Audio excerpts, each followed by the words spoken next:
Waalaikumsalam warahmatullahi wabarakatuh. Alhamdulillah rabbil alamin. Segala puji syukur marilah sama-sama kita panjatkan kepada Allah Subhanahu wa taala atas segala nikmat iman, nikmat Islam. Dan alhamdulillah pagi ini kita telah bersama-sama melaksanakan sholat subuh berjamaah. Selawat serta iman salam selalu tercurah pada junjungan kita Nabi besar Muhammad SAW. Melanjutkan pembacaan Al-Quran surat An-Nisa ayat 53 sampai dengan 55, kemudian akan dilanjutkan dengan pembacaan hadis. A'udzubillahi minasyaitonirrajim. Bismillahirrahmanirrahim. Am lahum nasibun minal mulki fa idzal la yu'tuna an-nasa nafir.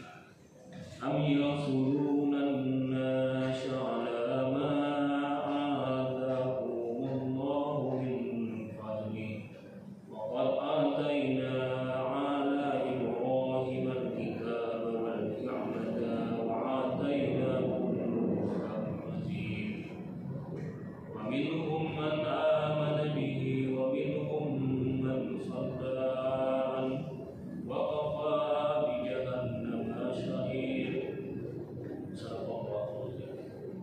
Artinya, ataukah ada bagi mereka bagian dari kerajaan kekuasaan, kendati pun ada, mereka tidak akan memberikan sedikit pun kebajikan kepada manusia? Ataukah mereka dengki kepada manusia lantaran karunia yang Allah telah berikan kepadanya? Sungguhnya kami telah memberikan kitab dan hikmah kepada keluarga Ibrahim, dan kami telah memberikan kepadanya kerajaan yang besar. Maka di antara mereka orang-orang yang rugi itu ada orang-orang yang beriman kepadanya, dan di antara mereka ada orang-orang yang menghalangi manusia beriman kepadanya, dan cukuplah bagi mereka jahanam yang menyala-nyala apinya. Maha benar Allah dengan segala firman-Nya. Allah Subhanahu wa taala berfirman, Am lahum nasibun minal mulk. Ataukah ada bagi mereka bagian dari kerajaan?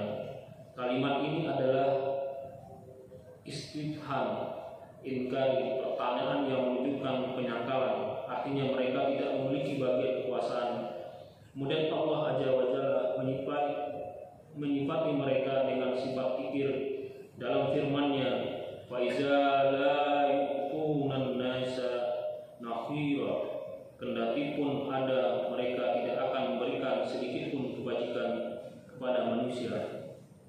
Karena seandainya mereka memiliki bagian kekuasaan atau kerajaan pun, niscaya mereka tidak akan memberikan apapun kepada manusia, apalagi kepada Nabi Muhammad SAW.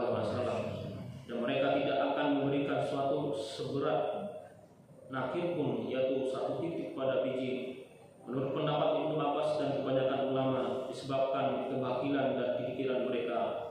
Allah Azza wa Jalla berfirman, Am yahsuduna an-nasa ala ma atahumullahi min fadli. Ataukah mereka dengki kepada manusia lantaran karunia yang Allah yang telah berikan kepadanya, yaitu kedengkian mereka kepada Nabi Sallallahu Alaihi Wasallam atas rezeki kenabian yang agung yang diberikan Allah kepadanya, dan keengganan mereka membenarkan nubuwahnya. Kedengkian mereka itu dikarenakan beliau dari keturunan Arab dan bukan dari keturunan Bani Israel. Allah Subhanahu wa taala berfirman, Waqad ataina ala Ibrahim al-kitaba wal hikmata wal atainahum mulka azim. Sesungguhnya kami telah memberikan kitab dan hikmah kepada keluarga Ibrahim, dan kami telah memberikan kepada mereka kerajaan yang besar. Yaitu sesungguhnya kami telah menjadikan kenabian pada keturunan Bani Israel yang merupakan anak cucu Nabi Ibrahim. Kami turunkan kitab-kitab kepada mereka, dan mereka para nabi menghukumi Bani Israel dengan sunnah-sunnah, yaitu berupa hikmah, serta kami jadikan di antara mereka Bani Israel raja-raja. Tetapi dalam waktu yang sama, di antara mereka ada yang beriman dengan pemberian dan kenikmatan itu, dan ada pula yang mengingkari, yaitu mengkufurinya, berpaling berpaling dari petunjuknya dan berupaya menghalangi manusia darinya. Padahal dia nabi yang lain itu adalah bagian dari mereka dan merupakan jenis golongan mereka, yaitu dari Bani Israel. Itu pun membuat mereka berselisih. Maka bagaimana pula denganmu, ya Muhammad, sedangkan engkau bukan dari Bani Israel? Mujahid berkata, di antara mereka ada yang beriman kepadanya, yaitu kepada Muhammad SAW, dan ada pula di antara mereka yang berpaling darinya. Maka Allah Azza wa Jalla mengancam mereka, wa qafa bijahannama sya'ir, cukuplah jahanam sebagai tempat mereka kembali mereka. Artinya cukuplah api neraka sebagai hukuman atas kekufuran, pembangkangan dan penentangan mereka terhadap kitab-kitab Allah dan Rasul-Rasulnya. Alhamdulillah, pembacaan Al-Quran Surat An-Nisa sudah dibacakan. Kemudian akan dilanjutkan dengan pembacaan hadis, yaitu bab syafaat, hadis kedua.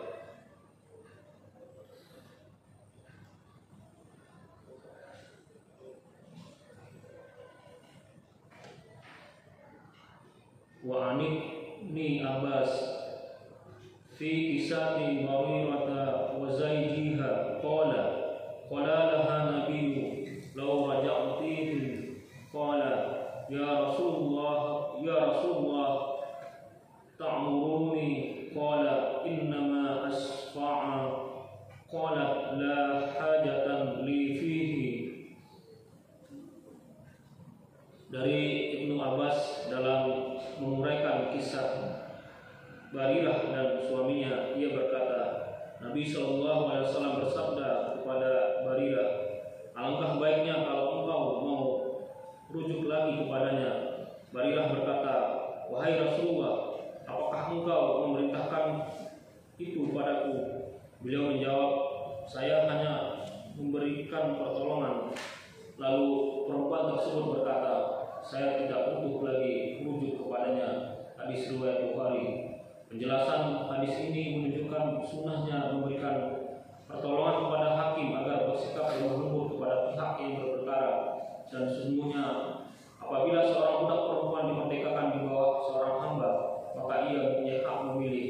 Apalagi seseorang diberi pilihan antara dua hal yang diperbolehkan, maka ia memilih hal yang bermanfaat baginya selama hal tersebut tidak dicela, meskipun hal tersebut merugikan temannya. Saya ulangi, dari Ibnu Abbas radhiyallahu anhu dalam menguraikan kisah Barirah dan suaminya, ia berkata, Nabi SAW bersabda kepada Barirah, alangkah baiknya kalau engkau mau rujuk lagi kepadanya. Barirah berkata, wahai Rasulullah, apakah engkau memerintahkan itu padaku? Beliau menjawab, saya hanya memberikan pertolongan. Lalu perempuan tersebut berkata, saya tidak butuh lagi rujuk padanya. Hadis riwayat Bukhari. Penjelasan hadis ini menunjukkan sunnahnya memberi pertolongan kepada hakim agar bersikap lemah lembut kepada pihak yang berperkara. Dan sesungguhnya apabila seorang budak perempuan dimerdekakan di bawah seorang hamba, maka ia mempunyai hak memilih.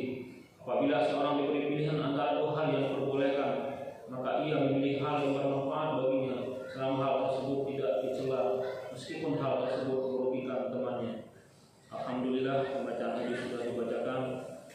Semoga